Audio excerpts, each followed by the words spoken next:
सुप्रभात भैया बहनों, आज हम पढ़ेंगे स्वतंत्रता संग्राम की कहानी। स्वतंत्रता संग्राम की कहानी को निरंतर आगे की ओर बढ़ाते हुए अब तक हमने जाना कि हमारा देश भारत जो है वो 15 अगस्त 1947 को क्या हुआ था, आजाद हुआ था। और 1997 में भारत की आजादी की 85वीं वर्षगांठ मनाई गई थी, जिसको हम क्या कहते हैं, स्वर्ण जयंती भी कहा करते हैं। स्वर्ण जयंती के रूप में मनाई गई। अब हम जानते हैं कि ये स्वतंत्रता संग्राम क्या है। तो प्राचीन समय से ही विदेशी हमलावर जो थे वो हमेशा भारत आने को क्या रहे, उत्सुक रहे हैं। क्यों उत्सुक रहे हैं? क्योंकि हमारे देश की जो समृद्धि है, जो हमारे देश की जो खुशहाली है, उसको देखकर हमेशा से आक्रमणकारियों की मंशा रही कि वो भारत में आकर अपना शासन स्थापित करे, है ना, और उस पर क्या करे, शासन करे। चाहे फिर क्यों आर्य ही क्यों ना हो, फारसी क्यों ना हो, चंगेज क्यों ना हो, मंगोलियाई क्यों ना हो, या सिकंदर ही क्यों ना हो, सब के सब जो थे वो सबकी नजर कहाँ थी, हमारे देश भारत पर थी। तो ये अब बात उठता है कि यह स्वतंत्रता संग्राम की कहानी क्या है।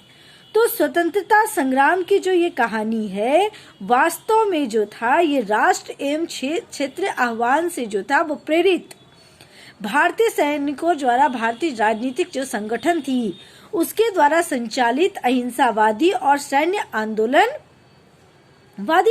था, जिसका एक सामान्य उद्देश्य क्या था, अंग्रेजों को भारत से क्या करना, उखाड़ फेंकना। ठीक है। और उसी समय 1857 ईस्वी में सिपाही विद्रोह हुआ था और इसी समय से क्या माना जाता है कि भारत में अंग्रेजों को जो है, अंग्रेजों की जो शासन की जो सत्ता है उसको उखाड़ फेंकने के लिए हमारा देश जो था वो तत्पर हो चुका था। इसी क्रम में किसका आगमन हुआ, महात्मा गांधी जी का आगमन हुआ। बहुत सारे कार्य हुए, जैसे जालियांवाला बाग हत्याकांड, जो नमक कानून तोड़ो आंदोलन, असहयोग आंदोलन, क्रांतिकारियों की बहुत सारी भूमिकाएं रही, भारत छोड़ो आंदोलन, जिस क्रम में हमने जालियांवाला बाग हत्याकांड पहले वाली वीडियो में पढ़ा था कि जालियांवाला बाग हत्याकांड क्या है। आज हम पढ़ेंगे असहयोग आंदोलन क्या है। तो असहयोग आंदोलन क्या है, जैसा कि नाम से ही स्पष्ट होता है, असहयोग यानी सहयोग न करना। सहयोग क्या न करना, तो सहयोग किसको नहीं करना, ब्रिटिश सरकार को किसी भी प्रकार का भारत के द्वारा सहयोग न देना। ये गांधी जी के जो नेतृत्व था उसमें चलाए जाने वाला ये एक प्रथम जन आंदोलन था, जिसमें क्या हुआ था, असहयोग की नीति को अपनाया गया था।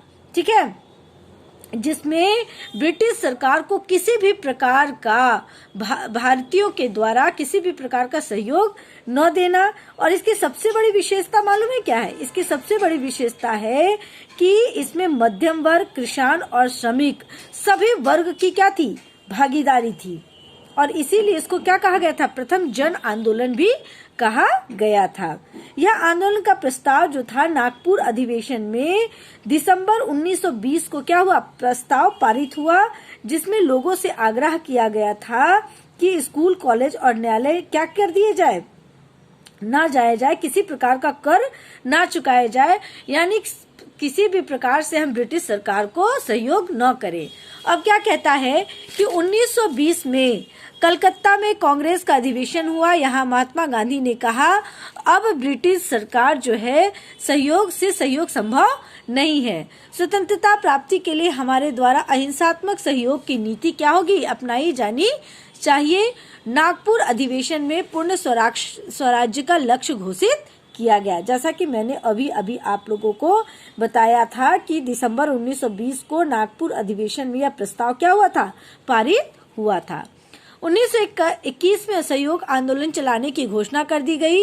इस आंदोलन का व्यापक प्रभाव हुआ, लोगों ने सरकारी नौकरियां त्याग दी, विदेशी वस्त्रों व शराब की दुकानों पर पिकेटिंग की गई। अंग्रेजों ने सत्याग्रहियों पर कोड़े बरसाए और कांग्रेस को गैर कानूनी घोषित कर दिया। किस प्रकार से अंग्रेज सरकार जो है हर तरह से भारतीयों को क्या करना चाहते थे, तोड़ना चाहते थे। अब उसके बाद क्या हुआ, नमक कानून तोड़ो आंदोलन। अब ये नमक कानून तोड़ो आंदोलन क्या था, तो मैंने पहले आपको संक्षेप में मैं बता दूं कि यह जो था दांडी मार्च जिसे क्या कहा गया, दांडी सत्याग्रह के रूप में भी क्या कहा जाता है, जाना जाता है। 1930 में महात्मा गांधी जी के द्वारा अंग्रेज सरकार के ऊपर नमक पर कर लगाने के विरुद्ध में किया गया यह क्या था, एक विरोध था। ठीक है, जबकि कर जो है, मैं बताऊं कि ये जो हमारा कर है वो पुराने मुगल सम्राट काल से ही हमारे ऊपर नमक का कर जो है वो क्या है, लगा हुआ है। लेकिन मुगल सम्राट की अपेक्षा ईस्ट इंडिया कंपनी के शासनकाल में जो थी, इसमें अत्यधिक कर जो थी वो क्या कर दी गई थी, लगा दी गई थी।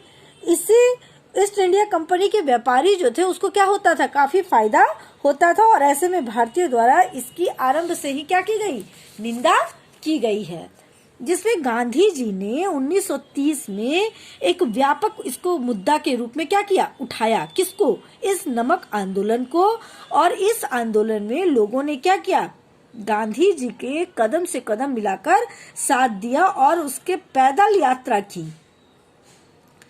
जो नमक पर कर लगाया गया था उसके विरोध में उन्होंने क्या किया, साधारण जो सामान्य जनता थी वो क्या की, पैदल यात्रा की। किसके साथ, गांधी जी के साथ। और ये आंदोलन जो था पूरे 1 साल चला और 1931 को गांधी इरविन के बीच हुए समझौते से ये क्या हुआ, खत्म हुआ।